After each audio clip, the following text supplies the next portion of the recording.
As humanity reached out physically as they began to colonize their own solar system, they also reached out through the void by trying to contact anyone or anything that might be out there. It wasn't long before humanity realized there are dangers deep in the void of space, dangers you must be ready for. The first vessels in space from humanity were primitive exploration vehicles. The more advanced shuttles that came along afterwards allowed them to travel between planetoids pretty easily. They also got to colonize the different satellites of the planets, things like Luna and Io. The reaching out to these areas was slow at first until space stations, large space stations, were built. Many of these were designed primarily for resource extraction out of the void along with the asteroid belt itself, and of course for shipbuilding. All of which, of course, was armed well enough to deflect rogue asteroids twice the station size, just in case. Eventually, they would work up to purely military space stations and outposts and even have full-on fleets. Each individual planetoid, every individual station, had its own fleet, of different sizes, of course. Humanity had now grown into a military power, yet it hesitates to use it. Not a good idea to go out and just start poking at whatever critter you might find. It's just a bad idea. Ask anybody who's walked outside. Because what happens when you poke? Many things will hide, many things will run, but others, they'll poke back, and they're not going to be nice about it. That's what they thought when the schmeckle arrived, and they were greeted by an absolute armada of ships, military and civilian, just waiting in the void, many of them coming close as though they wanted to get a really good look. They didn't realize what was going on at first. The 5 schmeckle ships immediately froze where they were, halted all movements, and then stopped, as they believed they would either be quickly taken prisoner, to be tortured for information, enslaved, and treated poorly at best, or they would simply be destroyed, leaving nothing but a debris field. Yet that second one was not really something they thought was going to happen, because if they were going to be dead, truly, something that could field this many ships would have fired already. To their shock, they received a very pleasant welcome. A welcome that came with a lot of respect, as though they were tiptoeing, making sure they didn't say the wrong thing to these new friends, invaders. Nobody knew yet. The free gifts were something that smoothed things over, and even some very interesting surprises. The largest surprise is that the humans seem very, very similar to their own biology, only differentiating by a certain height and a certain pigmentation, and of course the numbers of eyes, as schmeckles only have one. They're so close that the male schmeckle crew actually started making offers to purchase human females.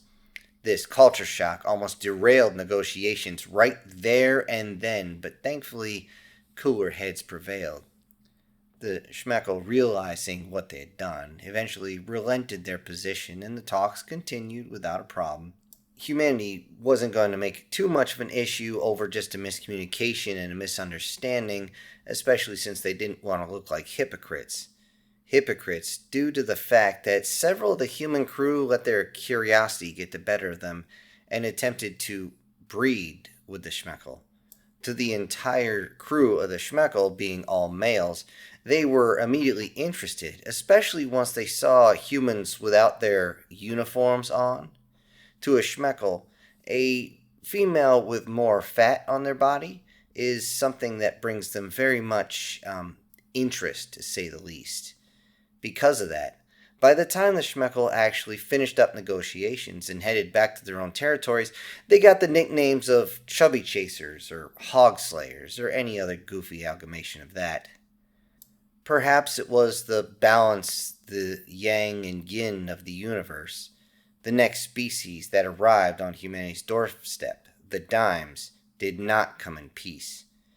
but they instead arrived with a massive military force and immediately went to start taking down colonies, worlds, and even fleets.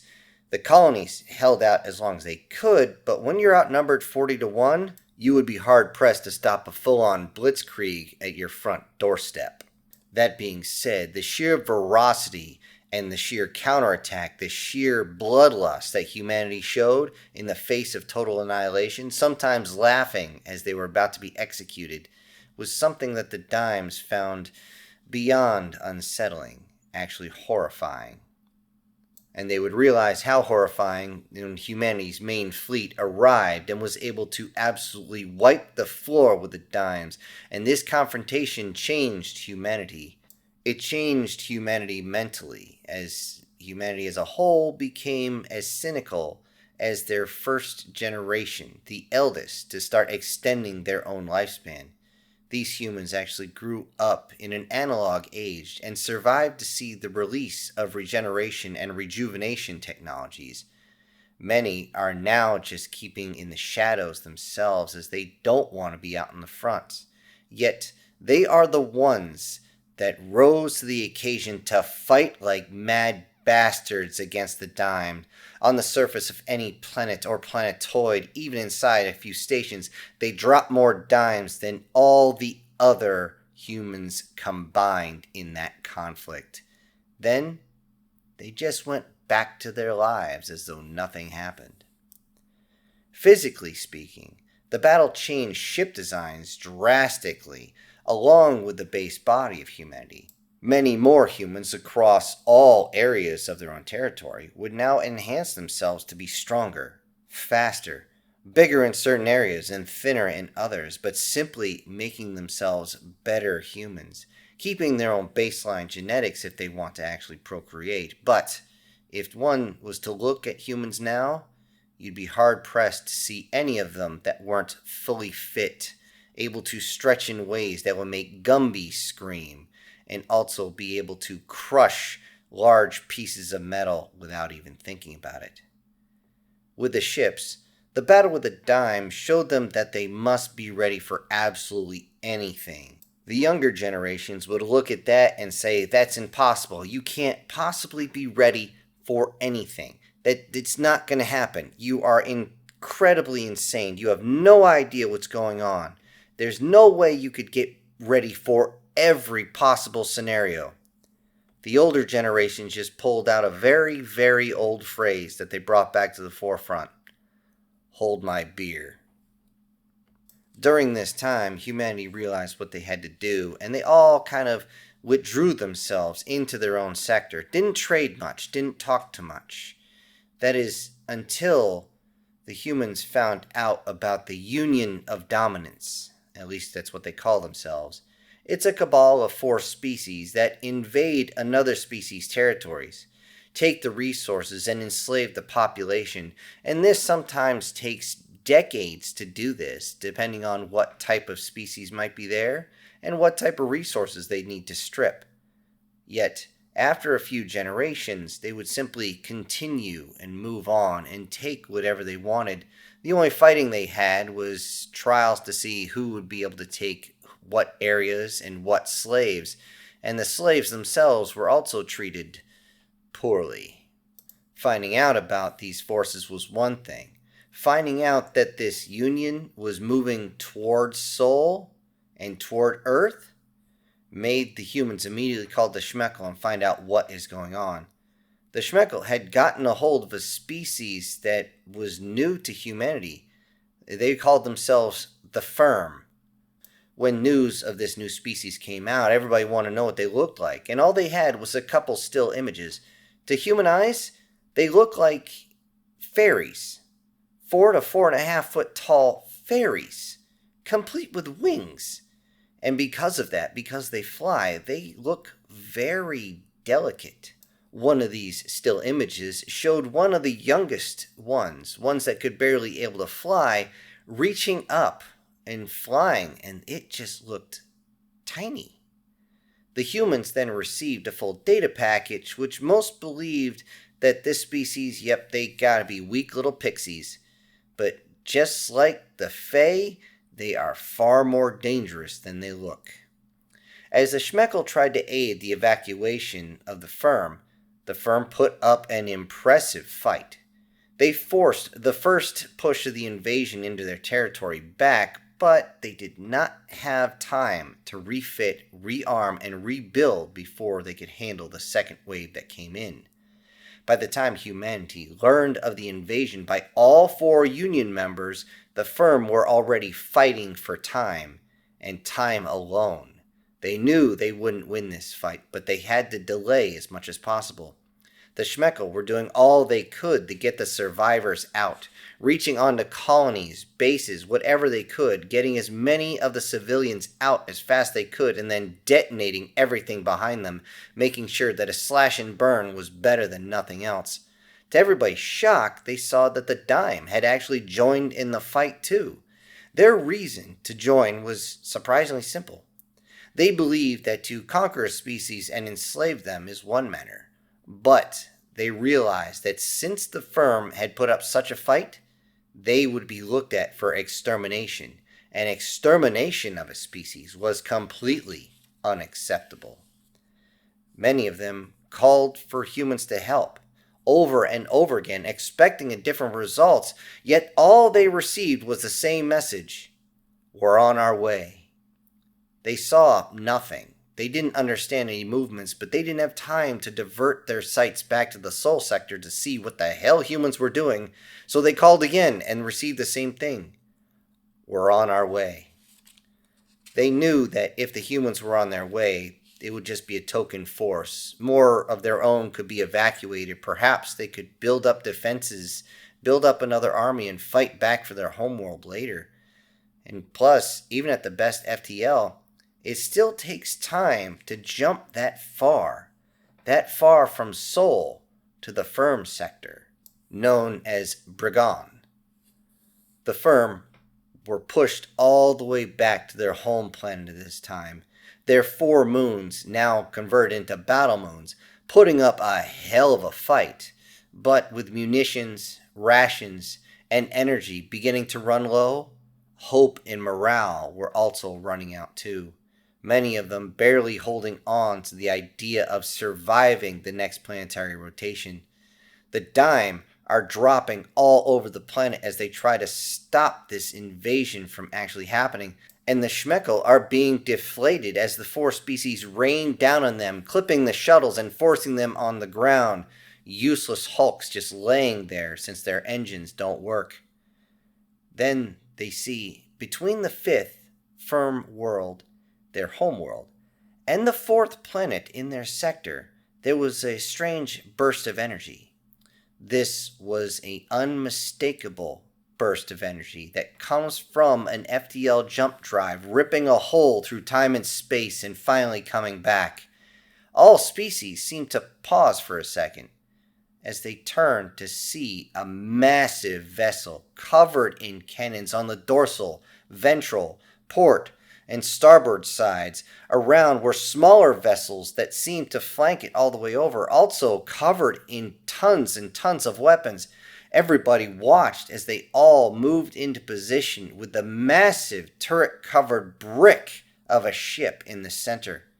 They formed a strange pyramid formation, almost as though they were shaped like a dagger, with the point, the center, aiming right towards the Union fleet as they still approached at a decent percentage of the speed of light. As everybody wondered if this battle group was friendly or not, a voice came over the comms. "This is Admiral Sosnoskis of the Terran Battle Group 4. Sorry to be late to the party. Hope you don't mind that we dance with you."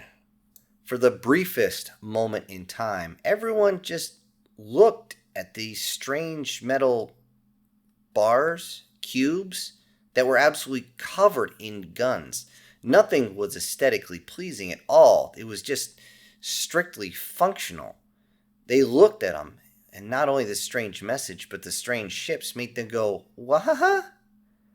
Aboard the bridge, the radar officer: "Sir, we have confirmed the Dimes and Hogslayer forces protecting the planet. Tag all others as enemy forces and get me a targeting solution on their main battleship." Sir, targeting solution confirmed. Time on target, said the XO. Aye, sir. Target on target confirmed. The Admiral then spoke up. Attention Union forces. Brigand 5 is under our protection. Withdraw or be destroyed.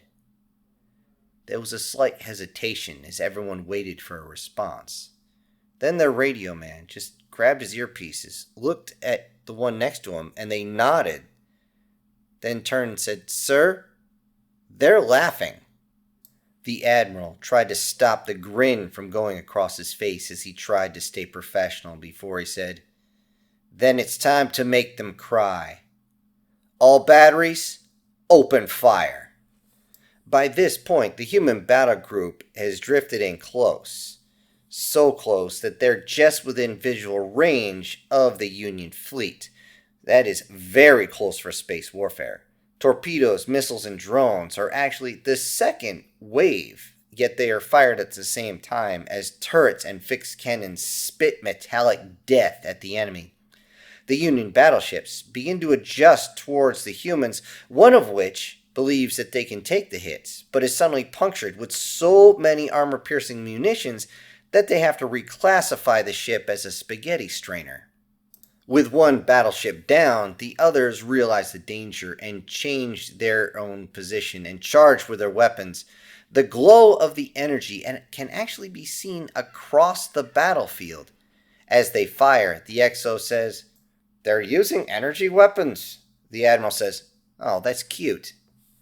Every single one of them hits their mark, except the human energy shields, which were newly installed, all simply make these weapons ricochet, refract, and then fly off into space, causing no damage. The Union's ships and their captains are absolutely shocked.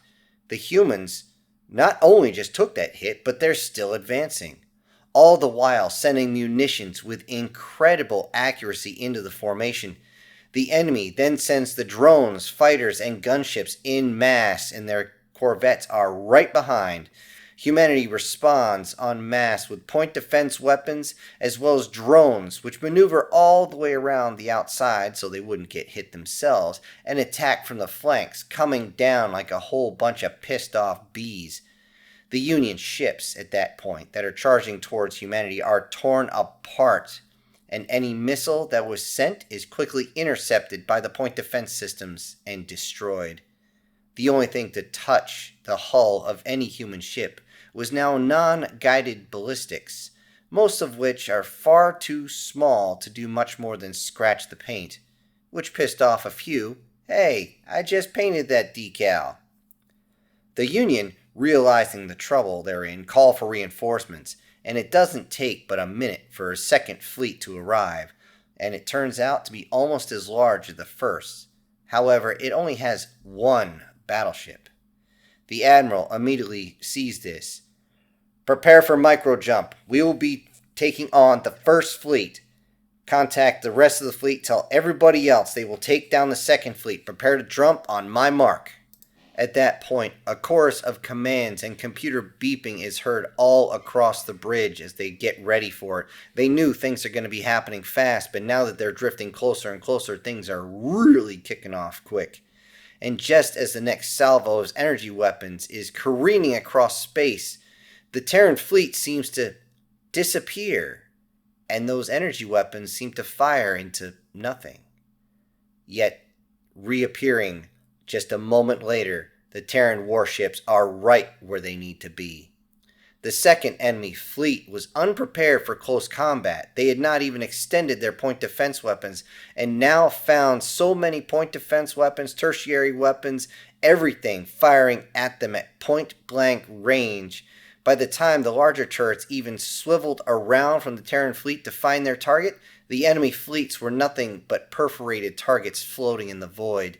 Yet every once in a while they could find one farther out, and they simply blasted a hole from stem to stern, making it nothing but a giant metal straw. Inside the initial enemy fleet, the human battleship suddenly formed right in the center of them, and they can do far more than shoot long-range attacks, and they're going to show them. Full broadsides were given all the way around, splashing enemies en masse, taking out every single enemy battleship in the first volley. Turrets spin around in all directions, shooting into destroyers, frigates, corvettes, anything they can see. Tertiary weapons and point defensions cleared the space around, taking out frigates, corvettes, drones, anything else they can hit. Large cannons fired at anything destroyer level and bigger and began to just blow them to pieces. Still, only one cruiser was able to get its weapons to bear, and it was only their tertiary weapons, poking a few holes in just a couple of ships before finding itself drifting in the void as several main gun rounds go right through it. The enemy was seen from the outside, being destroyed from the inside out. Their reliance on energy weapons proved ineffective against any type of refractor shield. Their reliance on energy shields proved less than useless against solid munitions, as an energy shield is designed against energy weapons. It seemed as though the entirety of the universe had gone to energy weapons, seeing that you don't have to carry ammunition, and because of that, they had very weak armor and stronger energy shields. But if someone is using solid munitions, well, the energy means absolutely nothing. This was the hard-fought lesson humanity had learned with their fight against the dime, and a lesson they were not going to forget. As the last Union ship was now turned into molten slag glowing in the void of space, the firm and others were nervous, but they immediately wanted to contact the Admiral. The firm were the first ones to get a hold of them. "We would like to thank you for coming to our aid. We never would have expected such power from anyone. Not just one ship. That one ship was able to absolutely destroy the Union fleet almost single-handedly. Are you planning on using it against us? We must know." The Admiral: "No, this ship and its accompanying group are only here because of a call for assistance that arrived, and we realize the situation and have no intentions of letting such a fate, such as becoming an entire slave species, ever happen on our watch. Not again." "So you have dealt with this before?" "We have a long, sordid history that I will be happy to discuss with you, provided we can get permission to stay in your territory and dock for rest and refit." "Permission happily granted to you, and your crew, and your ship, what do you call such a ship?" This particular ship, is a Dreadnought-class battleship, designated USS Texas, Mk-2. Hello everybody, this is Syntax. Thank you so much for joining me today on this short story. Before I go, I need to send out some special thank yous to some of my supporters, and those will be Coslin, Brian Kemp, Guardian Sage, The Black Trapper, Erica Gem, MTF Guard, Chris Dixon, and SS Demon. Thank you all so much for supporting the channel. Everybody else, I'll see you on the next one. This is Syntax, punching out.